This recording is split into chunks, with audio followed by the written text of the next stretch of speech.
just looking at how we have to wrap our mindset around what is a real asset that's going to pay dividends to us. If it's not paying dividends, you don't even like, okay, it's not gonna pay me? Okay, no, And is it a need versus a want? We don't even look at needs versus wants. Like, I need these red bottoms. You know, like, no, you don't. Because I don't need red bottoms, and they make orthopedic red bottoms. But right now, I'm like, ooh. Those things, everybody talk about how much they hurt your feet. And I'm like, ooh, wait a minute now, hold up. So, but we just got to look at what we need versus what we want, too.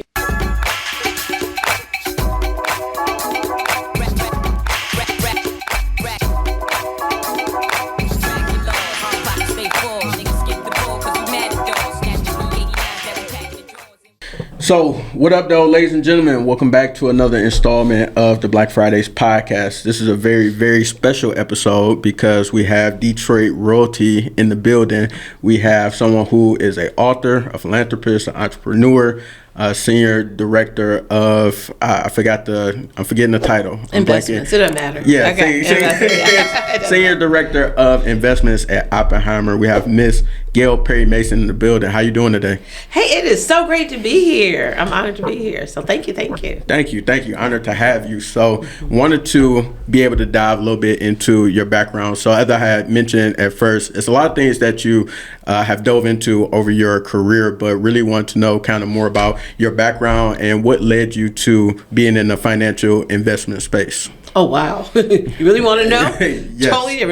It was a divine assignment, but it was totally just great. So my background is, I was in foster care, grew up in Detroit, all of that. And so I had a mom and her mother who raised me. And they never had an opportunity to go to college. So they never had this opportunity. So when I told them, like, hey, I'm going to college, I'm doing this.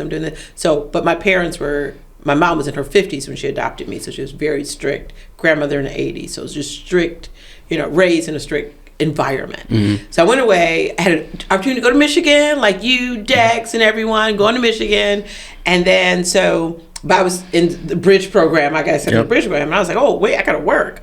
Because I came home and told my mom, I'm going to school. And going to college, said, okay, good. Okay, just tell me where you're going. I'll see you later. No big deal. No support, no nothing. She didn't know how to. So I was like, okay. I had to choose between Michigan and then I got a scholarship to Eastern. So I had all my girls go up to Eastern, all my girls go to Michigan. I was like, okay, where are we going? And they said, the best parties are at Eastern, we going here. I'm like, okay. So guess where I went? I went to Eastern. Anyway, I went to this is leading up to how I got in the financial industry, majoring in biology at Eastern. Wanted to be a psychiatrist, help kids, do this, a psychology, whatever, just to help children. Then I ended up going to Eastern, having the best time of my life. It was like freedom. And it was like, wow, I don't have to say I'm going to bed this time, do this, can't have boys not call after this time, can't do this. So anyway, I ended up, my second year of college, I got married, pregnant, and divorced, all within 6 months. Nobody's business on this podcast, which came first. But anyway, I had my oldest son. And then, so most people don't even know that because it doesn't even matter. It would be off my credit report by now, everything. So anyway, so fast forward, I had a child. And I went to school, so came back home, went to U of D, and then ended up going to school at night because I had to raise my son during the day. So I ended up, it's like, what am I going to do? So I saw my resume everywhere. Then we didn't have what you all have. We didn't have emails, Google, whatever. I'm much older than Google and Facebook. So anyway, so I'm like, wait, what am I going to do? So I ended up, a brokerage firm called me and said, hey, can you be our receptionist? And I was like, whoa. Yeah, I would. Brokerage firm. I was like, thank you, God, I'm broke. Then we work at this brokerage firm. So I didn't even know what a brokerage firm did. But I saw all these people coming in the door with all of this money. You would not believe it. All these people coming in the door. And nobody looked like you. Nobody looked like me. No females and no African Americans. Neither one. So I was like, oh, finally a female walked in, but she was white. And she said, you know what? I want to invest. I said, well, wait a minute. So I'm a receptionist, love to talk. So I'm like, how much money you got? And she said, I have $1 million. And I'm thinking in my head, oh, I'm from Detroit. It's like, she hit the number, called a case, something like that. I'm like, oh, hey. I was like, okay. So I was like, oh, I said, well, what? She said, I got divorced. And I'm like, girl, me too. And she said, well, I got this money from, from my divorce settlement. And I'm like, well, overdraft protection was my line of credit. So I didn't know nothing about it. I said, divorce. I'm like, who would you marry? So anyway, so fast forward, she said, I never want to work not a day in my life. I want to raise my children. And I said, well, neither do I, but I'm behind this desk. So she said, I'm going to invest this and I'll make my money work for me. And I was like, whoa. So that's when I realized success leaves clues. Everybody here. So I asked her to become a secretary and go into people's accounts and see what they owned. And I said, wow, everything they own, I'm a consumer of. They're owning it, making money, making it work. And I said, oh, I got to teach my people. So I became a secretary, got promoted there. And then I said, hey, can I become a licensed, investment advisor? They're like, oh, no, Gail. You're a single mother and you're African American. That's exactly what they told me. They said, you're single mother, you're black. And I'm thinking, whoa, so that means I can't become. They said, nope, not at all. So one of the guys I worked for had Series 7 books on the table. I didn't know copyright laws at the time. I went and copied his books. And I picked up Brandon from daycare, brought him to the office, Xerox all these books. And then I ended up studying 4 to 6 every single morning. And I said, I'm passing this test. It was a math test. I'm like, I'm good at math. Let me change my major from biology to business. Anyway, fast forward, I passed the test. It was like, oh, so what? You passed the test. So what? We're not going to invest in you. We're not going to invest in you anyway because you are still the same single black mother.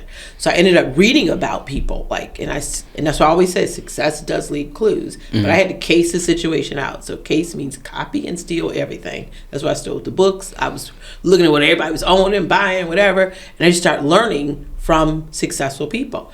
So then I said, okay, let me read about John Rogers. I read about John Rogers. Melody Hobson was the intern for John Rogers. Now, I don't know if you know who Melody Hobson is. She's married to George Lucas. She's on the board of Starbucks. She's the president of Ariel. At the time, John Rogers was the president and CEO of Ariel Capital in Chicago, the largest African-American owned investment firm. I said, hey, can you come to Detroit? Her and I sat down and I put on a seminar at the St. Regis Hotel for $250 that I earned in tips 2 weeks before because I took the nights that I wasn't going to school, I worked as a cocktail waitress. I went down to St. Regis Hotel, made it rain. Like, look, here you go, right here. Like, I had dollar bills, quarters, everything rolled up, and ended up putting on that seminar. And I ended up learning how to go to the black MBAs, the black accountants, every organization. Hey, come to this seminar. I just put like a little ad, a free announcement in their newsletters. Come to St. Regis Hotel this day. I had over 200 people out. I went to my job next day. Look, I got 100 accounts. Bam. Like, all these people invested. And they was like, hey, what do you want these little bitty accounts? And I literally sat at my desk and cried.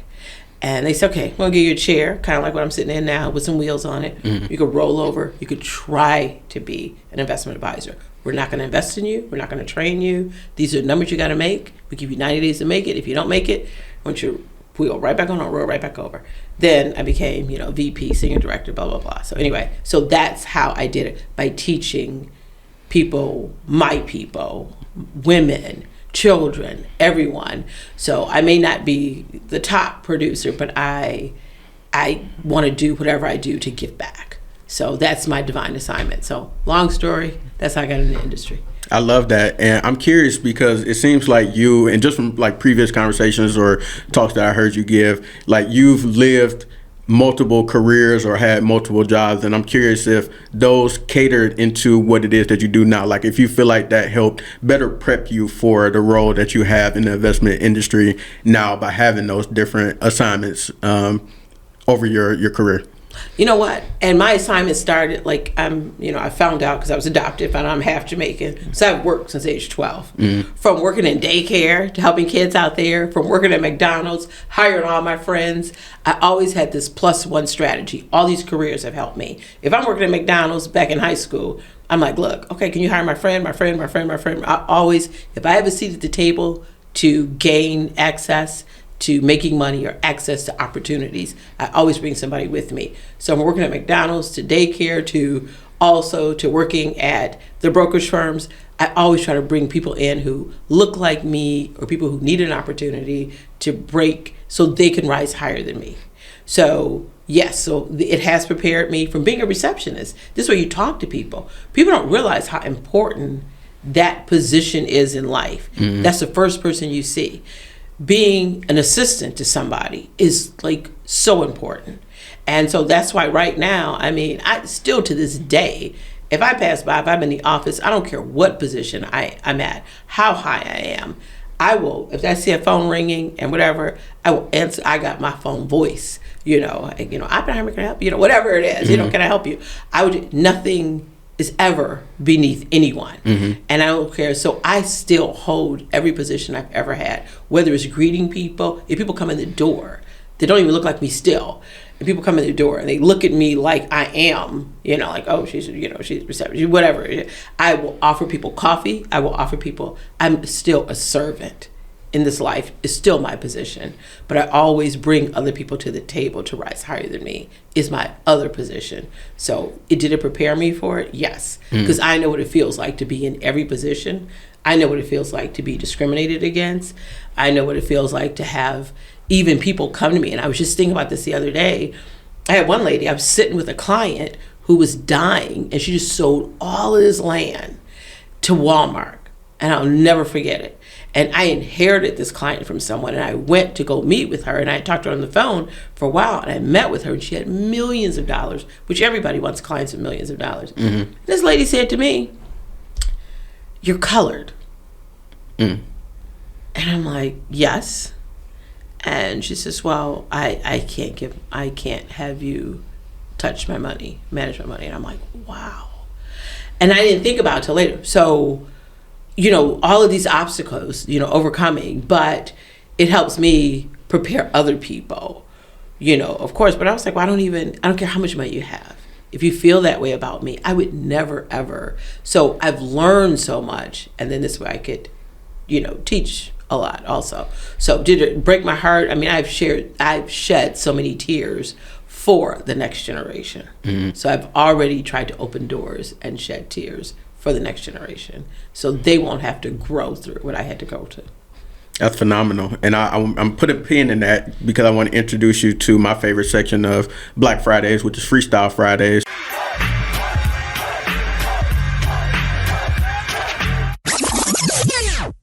So, Ms. Perry-Mason, I hope you can rap. I've seen your son Dexter rap a few times, so hopefully you can. Dexter can rap. Neither can I rap. We can't rap. Okay. No, so I'm joking. You don't have to rap or freestyle. Good. Yeah. Okay, good. You know I can't rap. I can't rap. Yeah. But it is a random assortment of questions. They all about you, so you shouldn't get them wrong. And I just got two rules that you answer every question and you answer honestly. Okay, done. So let's do it. Okay. So, native Detroiters, both of us, I want to know what's your favorite Detroit landmark if you had to pick one.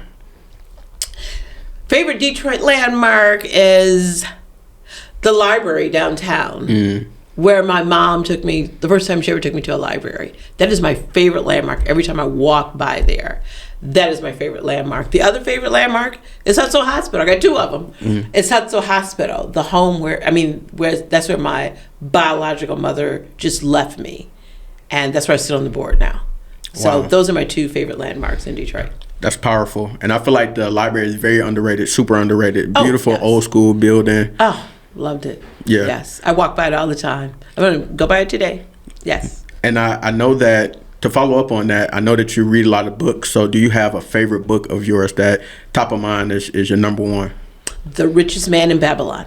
I just read that a few months ago. I loved it. Isn't it best? See, we're just alike. Okay. Yeah, there we go. Okay. I like that. Okay. What would you say is your favorite social media platform? I like Facebook because I always call my Facebook family. I love Facebook, but I'm learning to like Instagram now. I'm trying to, be on the gram a little more. So, okay. But I no TikTok. I did my first TikTok video. I'm gonna show it to you later. Okay. I did my first TikTok video with my best friend. It is the craziest thing. I'll show it to you. So like TikTok, Gail Perry-Mason, Dorian. It's just our first TikTok video. Nice. It's funny, but yes. Okay.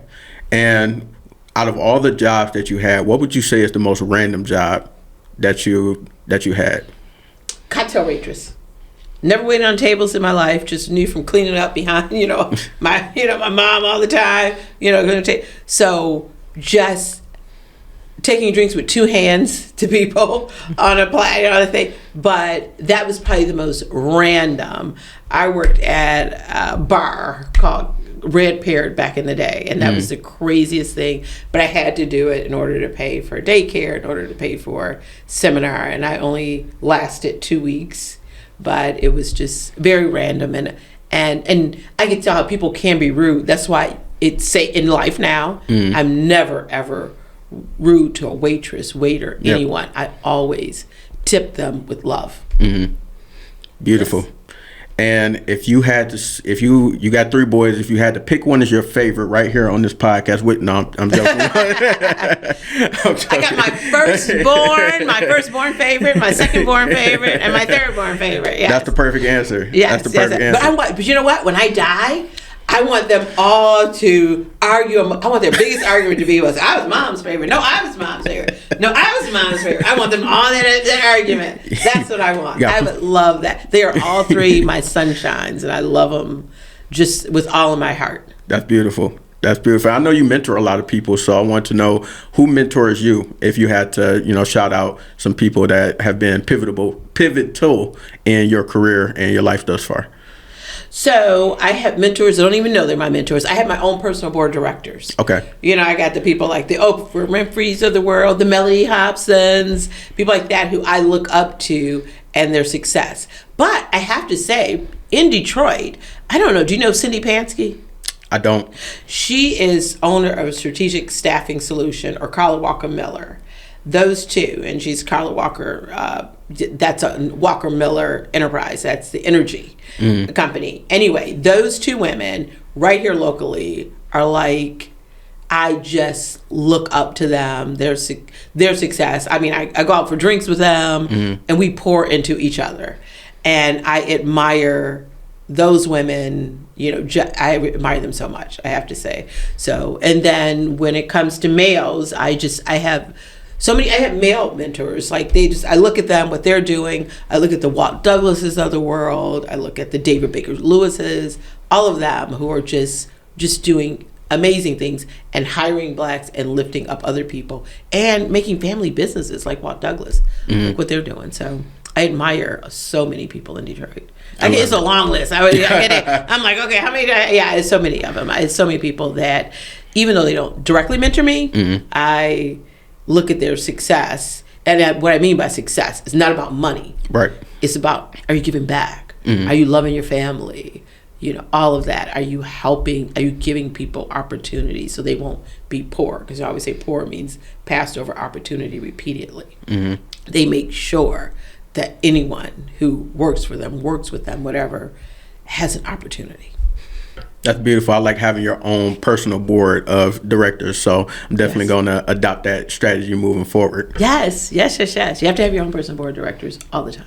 Absolutely. And congrats to you for successfully passing Freestyle Fridays. So I'm done with the rapid fire questions. Okay, I feel like I did something. Okay. I can't even rap. Okay. Didn't even have to rap. Okay. So I wanted to go back a little bit more into your story and then talk about the philanthropy piece. So you started some years ago a camp organization in order to teach kids how to get better with investments and money. So I really wanted to know, how did that come about, and tell us more about some of the great things that you've been doing with these students each summer.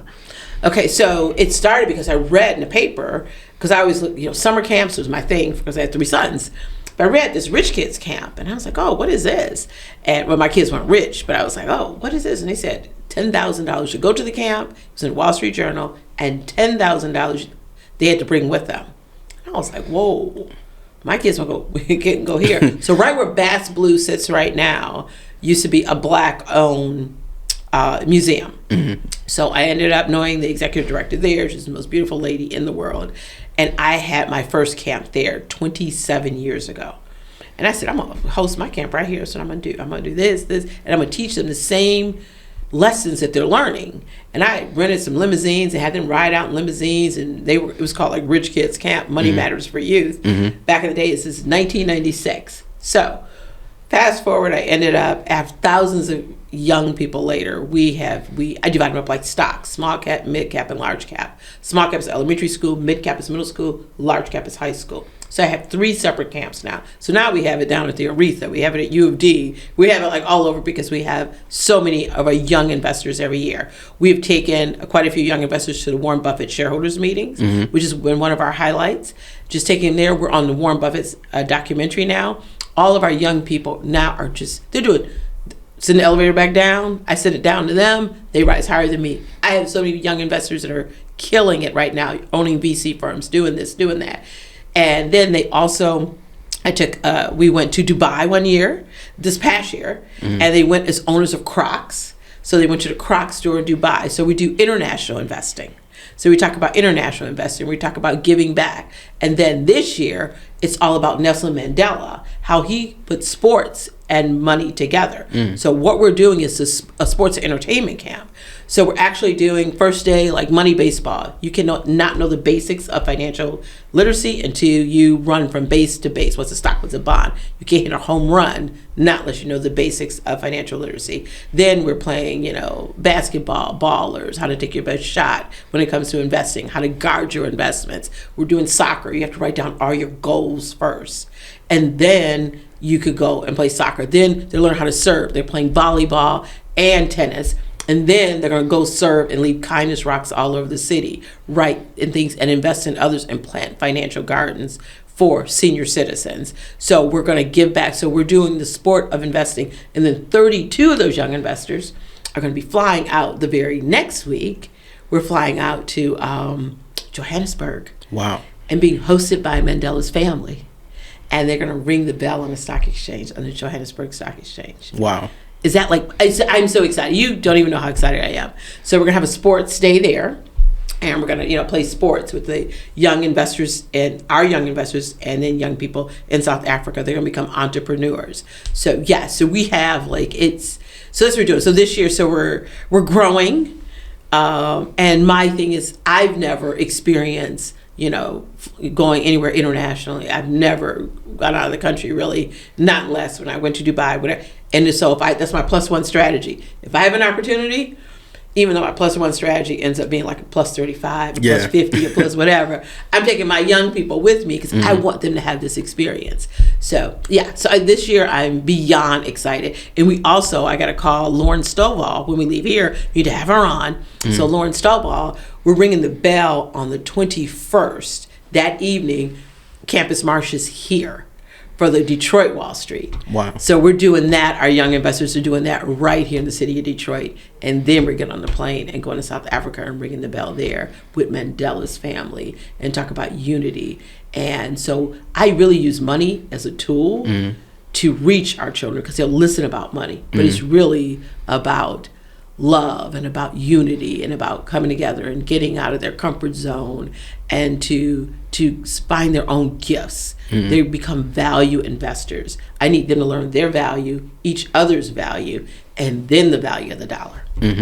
And this is how I know it's real because you probably remember this last year. You had spoke for my nonprofit, The Collab, and you spoke to some of our high school students at Jalen Rose Leadership Academy and just kind of breaking down the fundamentals of investing and money to them. And I promise you, the very next session we had with them, like they all had their notebooks and they're like, I'm trying to remember all the stuff that Miss Perry-Mason told me because I want to invest in Starbucks and I'm trying to get me some money. Like they were like in it. They were ready to go. And they're like, whatever little money I got, I'm trying to put it in some stocks and do exactly what you said and the lessons that they had learned. And then you even gave them some free business advice as well and like talking to them about, okay, well, hey, young lady, you like doing photography. This is exactly how you start your photography business and start making money. 5 avenues of income. Everybody needs 5 avenues of income. I tell people that all the time. I tell all my young people. So I'm so excited about taking them to Joburg this year. That's going to be like the best ever because I've never traveled like that. So that's going to be beautiful. And, isn't it? I know. And shout out to the young folks that get a chance to participate in that. I know. We got a lot of young people.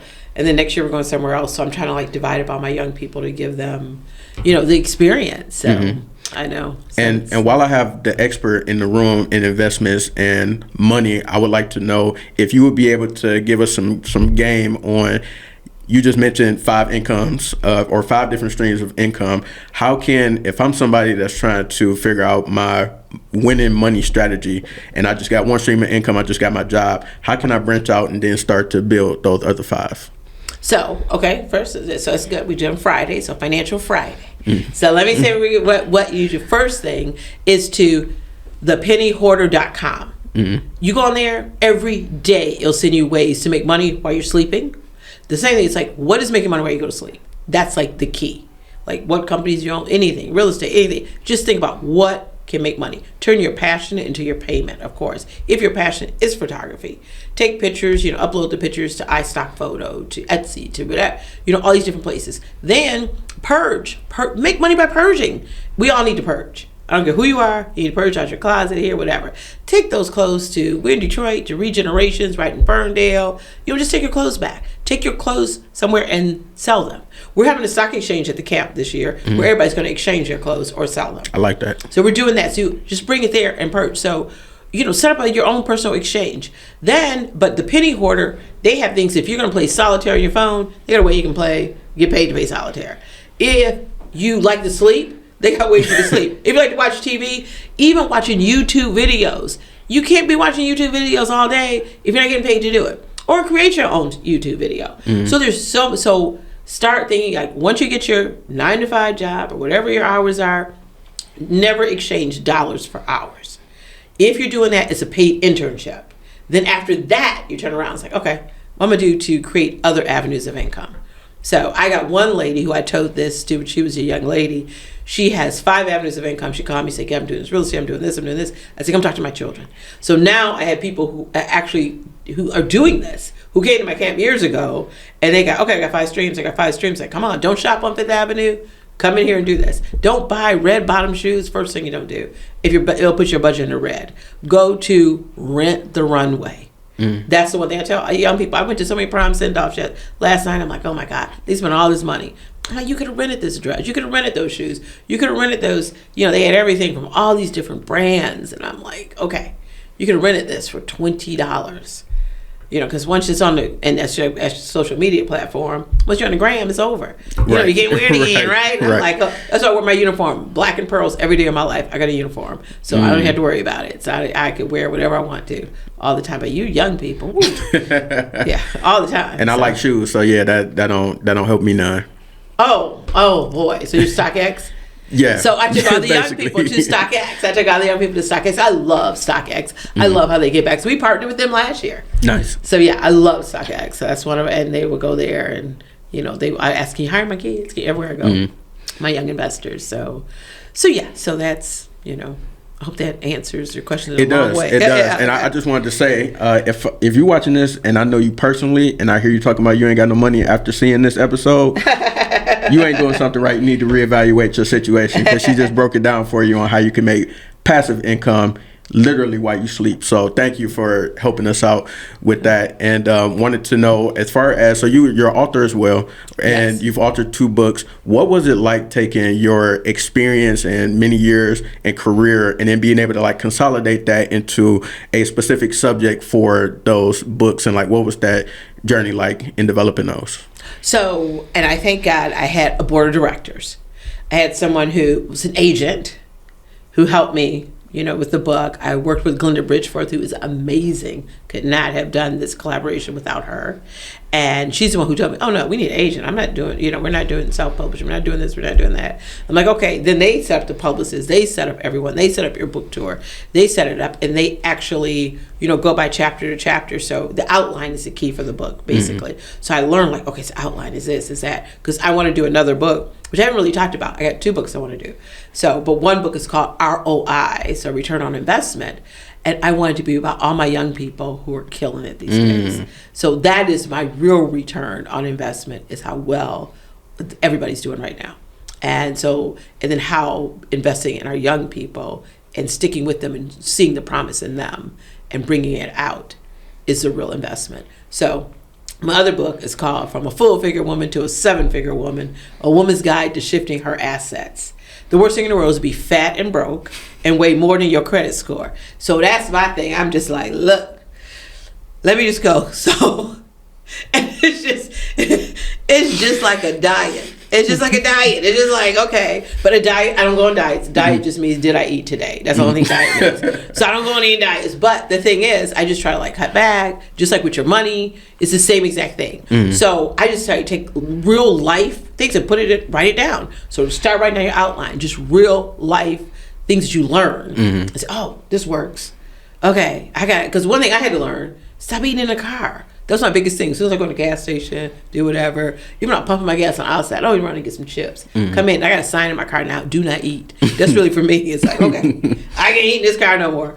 So it's so hard. And, our family, like all together, we're like, okay, we got to do this. We got to do this. We got to do this. It's hard. I don't care what anybody says. It's hard. So I'm just like, okay, that's why I told you I'm running here. I got to run. So because it's like, okay, I got to get in my steps. I got to run every day. I got to do something. So writing a book is just like writing down your experiences. This way all your life experiences. And it's like, okay, this helped me. Maybe it'll help somebody else. So that's it. So I'm just still, and I'm still on my journey. I'm on my journey to still, have more assets and less, assets on the other side, my body. So I put it that way. It's a balance. I'll put it that way. It's a balance. And so I'm still, still on that journey too. Yeah. So, but that's a book like that could help somebody else out. And then my experiences. So, by doing that and trying to run a 5K, save 5K, run a 10K, then you save 10K. So it's just kind of like the same thing, run a half marathon, whatever. So yes, that's why last year, when I turned 60 at the end of last year, but still I ran 600 miles last year to do that leading up to turning 60. So this year I'm back on that journey. So it's kind of like double stacking or triple stacking your goals. So something that you want to do from a health perspective, you can attach it to a money goal as well. That's what I do with the kids. Like they're learning CPR training this year. So they learn CPR training, how to eat healthy, how to do different things. So yeah. Gotcha. And I want to get some more financial advice from you while you're here. So one thing that I've learned in my financial literacy journey is, of course, the good things is invest, save money, put money away, all those good things. But how do you know when you want to make a play, if you want to buy yourself something nice? Like, when do you know how to take money out? Like, when does that become a thing for you? Like, of course, you accumulate money, but then I also know people that literally just hoard money. And it's like, I'm saving, but for what? Like, for what? Yeah. Right. Yeah, you got that right. I know. Sometimes like, no, treat yourself. Never deprive yourself. And I wrote about that in the book, Girl, Make Your Money Grow. Don't deprive yourself, because this way you're going to regret, like, I'm saving all this money for what? Like, what am I doing it for? So, but a lot of people and I see a lot of people who are so wealthy right now, and I have to say, and a lot of people don't look like us, but a lot of people who have millions on top of millions on top of millions, and they're just not happy. Oh, hey, be happy. I mean, hey, yeah, go out. Like, if you want to go out and splurge and have a good time, and I guess traveling now is like the thing. Like, I've never had a travel bug in my life. I would just drive to Frankenmuth was my travel. But now I'm like, oh my God, this is like real, and I know it costs money. It's like, you know what? We might as well travel. Let's do this. Like, let's save up this money for this trip. I'm going on a cruise with my niece coming up. I think it's in December. I'm like, okay. Work out a payment plan. It's just like saving money. Okay, let's do this. So it's kind of like, wow, this can't happen. So treat yourself, reward yourself. Don't just save it. And then, I know you're going to go buy your shoes, but have a shoe fund. Actually, have a shoe fund, like at the credit union or whatever, with a high interest rate. Interest rates are high now. So just go ahead and get a shoe fund. Like, this is only for my shoes. So definitely do that. So, and then make sure your future wife has a shoe fund too. I was gonna say a shoe and a purse fund. She would be happy to hear that. Yeah. She needs her own shoe and purse. So like, you all have your own funds. Funds for fun. And you already know, girls just want to have fun and fun. We want to do both. Exactly. Yeah. Is it a such thing as having too many bank accounts to that point? No, because you never want to go over a certain amount. So, but look at the interest rate. Compare interest rates. So you compare interest rates on your credit cards. We need to compare them on our credit cards and on our accounts. Online banking, just look at them. As long as the insurance is up to $250,000, always do that. And what would you say is one of the biggest conceptions of money or investing? Because you work with people who are higher profile clients, and then also you work with younger people who are just now starting to get their feet wet with money and investments and people in between. So what would you say is like some of the biggest misconceptions of investments and money? Fear. people are frightened to do it because, and this is with me, and I'm not gonna just honest. A long time ago, I'm looking like, if I can't touch it, feel it, whatever, it's not an asset. Now I realize real assets you don't touch and feel. If you're driving it, it's not an asset. If you are wearing it, it's not an asset. If it's growing somewhere where you're not seeing it, put a do not disturb sign on it. And I think we have to wrap our arms around that, because a lot of people are wearing it now. I have never seen so much bling in my life around so many people's necks. And I'm like, wow, they're wearing all of that, I mean, you could invest in gold, but I see the investments right here. Mm-hmm. It's like, is it insured? We got to make sure, we got to look at everything as an asset. And so, not that I'm downing anyone who does that, but I'm just looking at how we have to wrap our mindset around what is a real asset that's going to pay dividends to us. If it's not paying dividends, you don't even, okay, it's not going to pay me? Okay, no, And is it a need versus a want? We don't even look at needs versus wants. I need these red bottoms. Mm-hmm. No, you don't.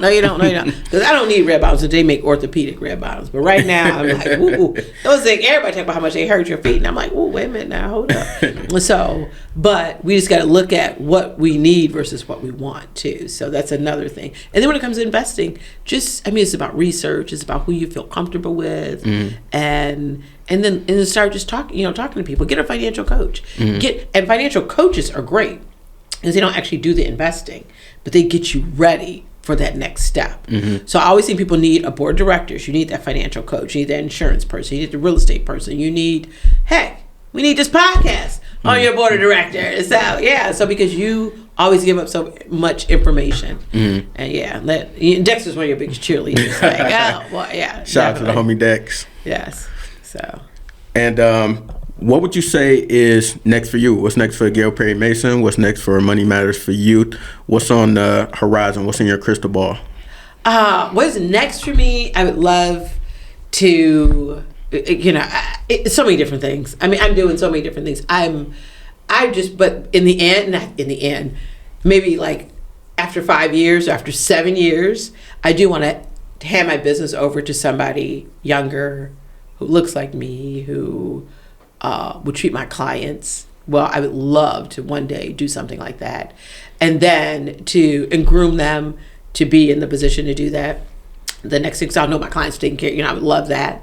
And then I want to go. I was on a publicly traded board one day, but I want to get other people on publicly traded boards already. Mm-hmm. And then I want to work at Costco. I want to actually be a greeter at Costco. I want to go back to why I ain't got to worry about nothing. So I can sit on a publicly traded board, run my money counts. But when you come to Costco and you ask for your basket, I'm like, hey, you number 200 and boom. You'll say, well, Gail, where's my book's on aisle 9, but otherwise, don't ask me now. Where the pickle scale? That is not my job. I'm trying to learn how to do the neck roll. That is not my job. Neck roll. It's that is not my job. Right. Because Costco treats their employees so well. Mm. You get benefits forever. I'll get, if I need some prescriptions back then, pictures of the grandkids, all this stuff, just go in there and I'll put all my money in Costco stock. I'm like, hey. And people are like, oh my God, is that Gail? I will have my wave. I have arrived. When you get my meal basket from me at Costco, I have arrived. I will have, it's just hard to have, you don't have retirement plans now. So you got to get benefits, know. And I'm like, look, I can just, I would do that. And I can still speak all over, do what I never need to do. Right. Take my I would have real vacation time. I have vacation. Let me put in I have PTO. Right now, I don't have PTO. It's just I'm at a different level. I don't have PTO. I've never, people say, I got PTO coming up. I'm like, ooh, I can say, I've got my PTO coming up. I'm going here. I'm taking my kids here.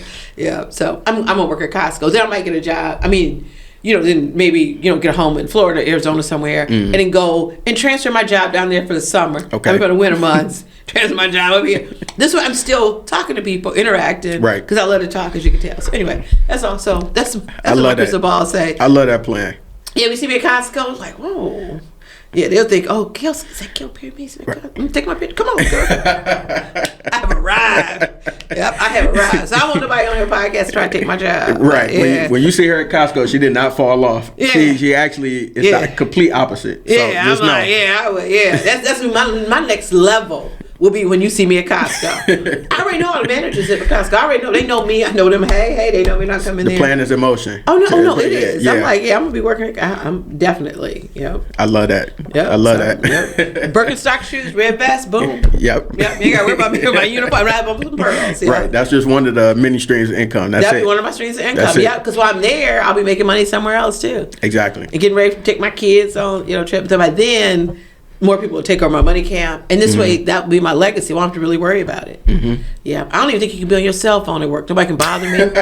What's the market doing? I was like, I can be on my cell phone. Okay, good. I'm good. Just chilling, basking in the ambiance. Yeah, and then and I got the buffet. I don't know if you ever go to Costco. Yeah, they got all them samples. So I'm like, I can eat lunch. They got the buffet. Get my scripts, pictures of the kids. I'm good. You good. Good. Then my kids gonna be calling me, can you babysit? Okay, I gotta work these hours. But I'm on my way right after work. I'll be there as soon as I get off my shift. Yeah, because I never had a shift. I gotta get a shift. Yeah. Okay, do I get off my shift? Right. Yeah. I'm saving on my PTO. I had sick days too. Right. I ain't never had that. And if you work the later shifts, then you can be with the grandbabies in the morning. Yep. Yeah. Oh my God. Yeah. There thanks. you go. Yeah. There you go. I work late shift.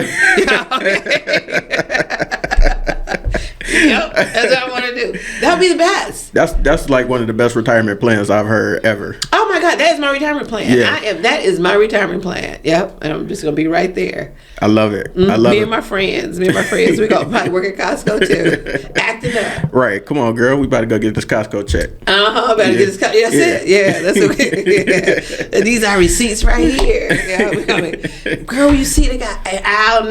Right. They got spinach pie. That's beyond calls. We be on the microphone. Spinach pie aisle 9 just came out the oven. Okay. No, that'd be me. I can't wait to see it. Can't wait to see you. Owning Costco, running things over there. I'll be running. I'll be running that whole. Yeah. But don't ask me nothing. Exactly. Don't ask me nothing. I'll be off the clock. Off the clock in my real business. Right. And on the clock at Costco, hey, just tell me you want this basket. Wheels messed up, I don't care. I love it. Yeah. I love it. Well, thank you so much for your time. This was great. Thank you. Appreciate you coming to the podcast and blessing us on this platform. And I got to give you some flowers because you probably don't know this, but you played a part in my entrepreneurship journey in terms of me starting my very first official business after college. So I had won a case competition for, I believe it was Black Business Undergraduate Students or Society or something like that. God. And I won that case competition, but you were one of the judges and you mentioned how you could see the business that I had pitched being a real world application. I watched you grow over all these years. And I just know, and then Dexter's always loved you. But I watched you grow for year after year after year after year, for years, years. Like, I'm like, oh my God. So something I was like, okay. That's when you called me for a collab. I'm like, okay, you called me for this. Okay. And they said, oh my God, there, yeah. And Dexter's been your cheerleader, too, from behind. Like, and I just love how, and I'm gonna say this, how Black men just support and lift up Black men. Absolutely. All the time. Like, that is so powerful. So good, and you won. And I won, yeah. That's what I'm talking about. Yeah, but I took that idea and actually turned it into a business years later, or a year and some change later. So just wanted to say, thank you for that extra encouragement and let me know that could be a real thing. Oh, but you know you got it going on. You got it going on ever since the first time I met you. Yeah. Thank you. Yeah, that's high praise. So I just wanted to give you your flowers on that and appreciate your time for coming on the show. No, thank you. It's an honor. Of course. And everybody watching, I'll tap in with y'all soon. Peace.